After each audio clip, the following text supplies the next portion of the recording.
بشرى لنا نلنا المنى. Warahmatullahi wabarakatuh. Okey, saya Muhammad Fikri bin Muhammad Nur daripada kumpulan yang membentangkan tajuk Hari Kiamat, insyaAllah. Yang mana video ini saya akan sambung daripada tajuk-tajuk sahabat saya yang sebelum ni. Seperti kita sedia maklum, A'udzubillahi minasyaitanirrajim. Bismillahirrahmanirrahim. Iza zulzilatil ardu zilzalaha, apabila bumi digegarkan dengan gegaran yang sedahsyat-dahsyatnya. Wa akhrajatil ardu asqalaha, serta bumi itu mengeluarkan segala isinya. Wa qalal insanu ma laha, dan berkatalah manusia dengan perasaan gerun apa yang sudah terjadi kepada bumi. Yauma idzin tuhaddisu akhbaraha, pada hari itu bumi pun menceritakan khabar dan beritanya, iaitu kiamat, insyaAllah. Okey, sebelum seperti kita sedia maklum, sebelum berlakunya kiamat, kita dilihatkan dengan tanda-tanda kecil dan tanda-tanda besar. Moga-moga kita dilindungi Allah daripada apa-apa bencana yang akan datang, insyaAllah. Saya mulakan dengan tajuk saya dan akan menyambung dengan tajuk Imam Mahdi. Di hadapan saya ada satu nota yang ringkas yang saya buat. Moga-moga menjadi rujukan dan membantu tuan-tuan dan perempuan, insyaAllah. Saya buat video ni tak nampak muka sebab faktor-faktor yang tidak menentu, yang tidak mengizinkan. Okey, Imam Mahdi. Imam Mahdi nama penuhnya dengan bersama dengan nama Nabi Muhammad sallallahu alaihi wasallam, yang mana namanya Muhammad bin Abdullah ataupun Ahmad bin Abdullah. Sifat fizikalnya berhidung mancung dan dahinya yang luas. Seperti di dalam hadis daripada Abu Sa'id Al-Khudri radhiyallahu anhu berkata bahawa Rasulullah sallallahu alaihi wasallam bersabda, Al-Mahdi minni, Mahdi daripada golongan aku, daripada darah aku. Ajla jabhati, dahinya luas. Aqna anfi, hidungnya mancung. Yamla'al ar qistan wa adlan kama muliat jawra, dia akan memenuhi bumi dengan keadilan sebagaimana ia dahulunya dipenuhi dengan kezaliman. Yamliku sab'a sinain, dan menguasai selama 7 tahun. Masya-Allah.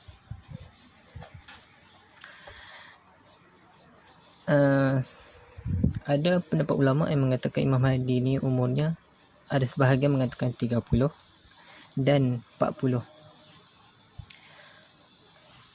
Akhlaknya seperti baginda sallallahu alaihi wasallam yang mentadbir bumi 7 tahun. Imam Mahdi dan Nabi Isa alaihi salam akan membunuh Dajjal. Okey, kita sambung dengan tajuk Dajjal, yang mana selepas tajuk Imam Mahdi sambung dengan tajuk Dajjal. Okey, Dajjal ciri-cirinya manusia seperti kita, rambut kerinting dan kusut masai, dahinya tertulis kafara kafir, menakluk bumi selama 40, tapi tidak ditetapkan 40 hari atau 40 bulan atau 40 tahun. Mengaku sebagai Tuhan, menyebarkan fitnah-fitnah, insya-Allah. Yang keenam, bermata satu. Antara asbab yang dikenali sebagai Dajjal: 1. Bergerak bebas di bumi dengan cepat walaupun jaraknya yang jauh. Mata juling dan buta sebelah. Yang mana dalam Dajjal ni kita terdapat satu hadis yang menceritakan rupa dan bentuk Dajjal daripada Abdullah bin Ibn Umar radhiyallahu anhuma, beliau berkata, sabda Rasulullah sallallahu alaihi wasallam yang bermaksud, ketika aku sedang tidur, aku melihat diriku bertawaf di Kaabah. Tiba-tiba aku melihat seorang lelaki yang berkulit sawo matang, berambut lurus, berada di antara dua lelaki. Kepalanya seperti menitiskan air. Aku bertanya, siapakah orang itu? Mereka menjawab, Nabi Isa alaihissalam dan putera Maryam. Kemudian aku menoleh dan melihat seorang lelaki yang berkulit merah, bertubuh besar, berambut kerinting, cacat mata kanannya, seakan-akan matanya seperti sebutir anggur yang menonjol keluar. Aku berkata, siapakah ini? Mereka menjawab, inilah Dajjal. Na'udzubillah min zalik. Okay, kita sambung dengan tajuk turunnya Nabi Isa alaihissalam. Okay. Peranan Nabi Isa alaihissalam ialah membunuh Dajjal. Seperti dalam buku, ia akan membunuh Dajjal, menghancurkan salib, membunuh Khinzir, berada di bumi selama 7 tahun.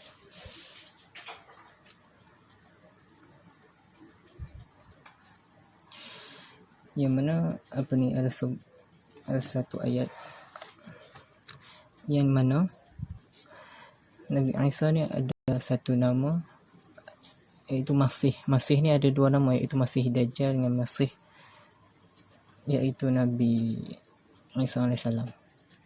A'udzubillahi minasyaitonirrajim. إذ قالت الملائكة يا مريم إن الله يبشرك بكلمات منه اسمه المسيح عيسى بن مريم وجيها في الدنيا والآخرة ومن المقربين.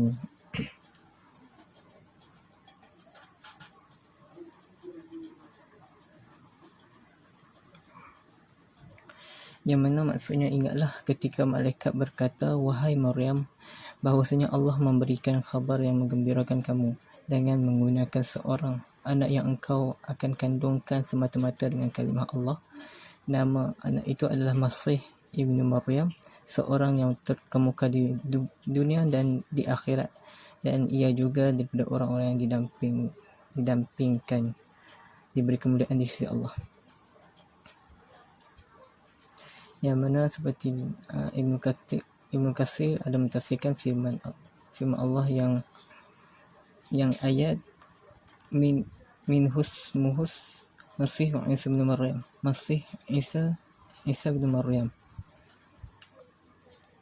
iaitu baginda Nabi Isa alaihissalam, insya-Allah.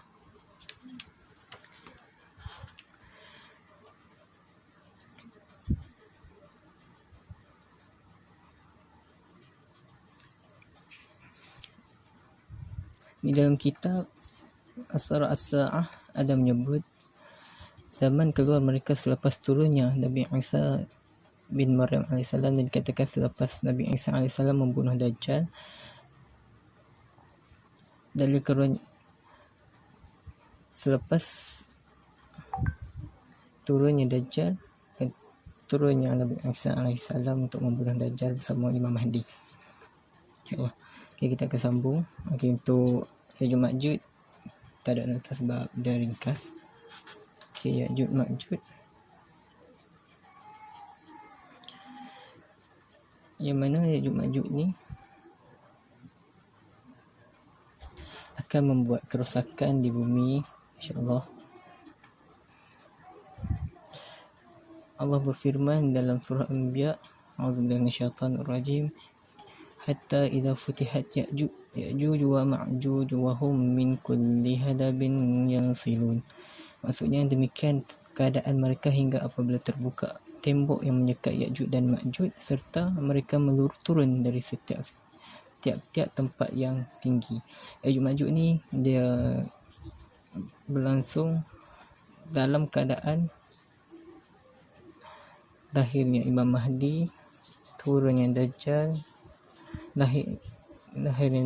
turunnya Dajjal, turunnya Nabi Isa alaihissalam. Okey. Untuk tajuk yang besar lepas hari kiamat ialah tiupan trompet.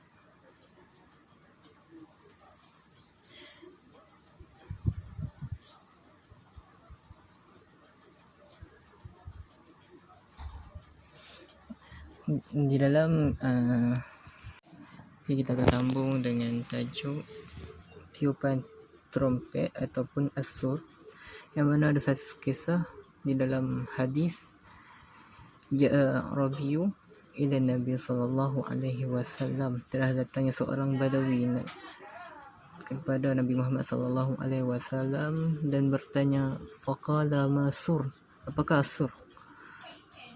Qala qarnun yunfakhu fih. Baginda menjawab, semacam tanduk yang digunakan untuk meniup. Riwayat At-Tirmizi.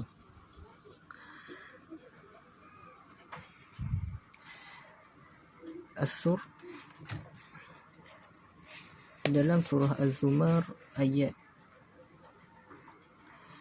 68. A'udzubillahi minasyaitonir rajim. ونفخ في الصور فصعق من في السماوات ومن في الأرض إلا من شاء الله.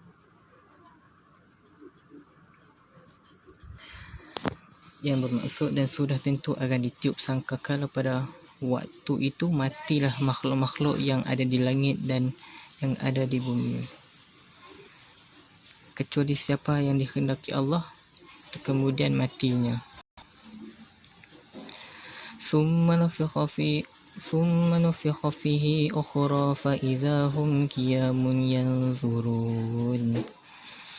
Kemudian ditiup sangkakala sekali lagi, maka dengan serta-merta mereka bangun berdiri menunggu kesudahan masing-masing. InsyaAllah.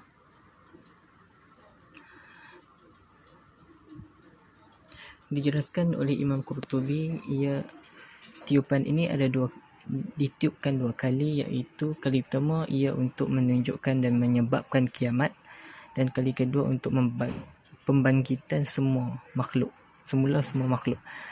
Jarak antara dua tiupan sebagaimana dijelaskan Rasulullah SAW ialah 40, namun tidak dinyatakan seperti tadi 40 hari maupun 40 bulan ataupun 40 tahun.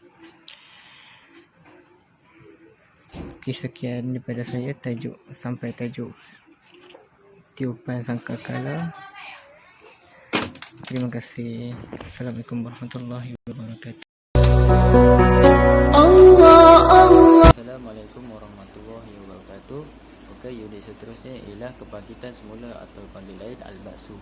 Kebangkitan semula ialah Allah menghidupkan semula semua makhluk, khususnya orang yang dah mati. Kebangkitan semula ini adalah benar dan wajib diyakini serta beriman dengannya.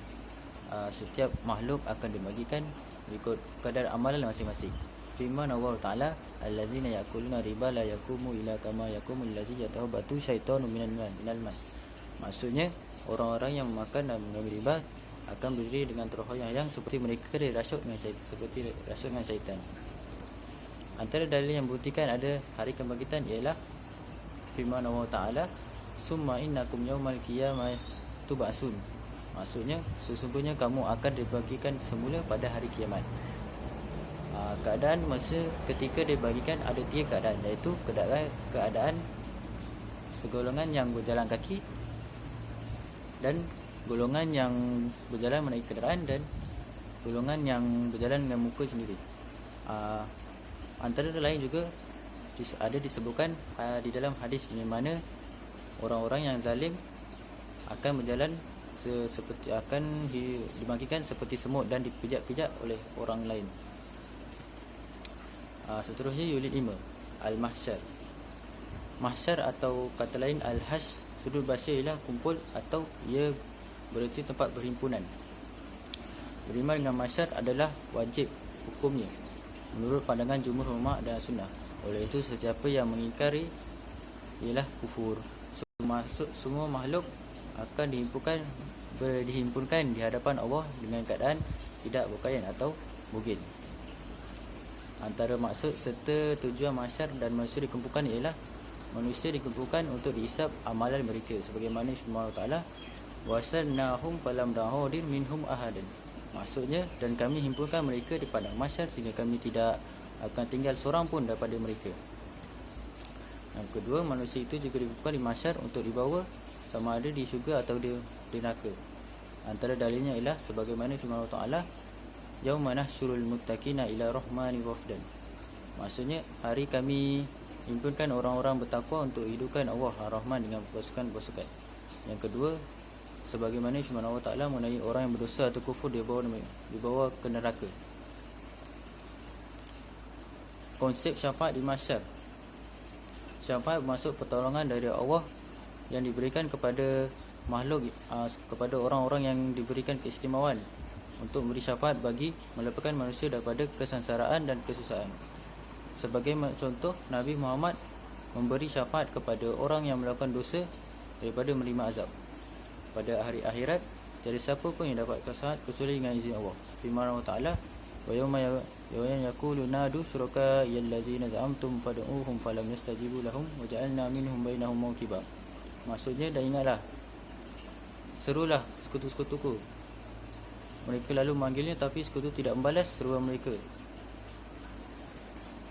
Yang kedua, kategori syafaat di mahsyar.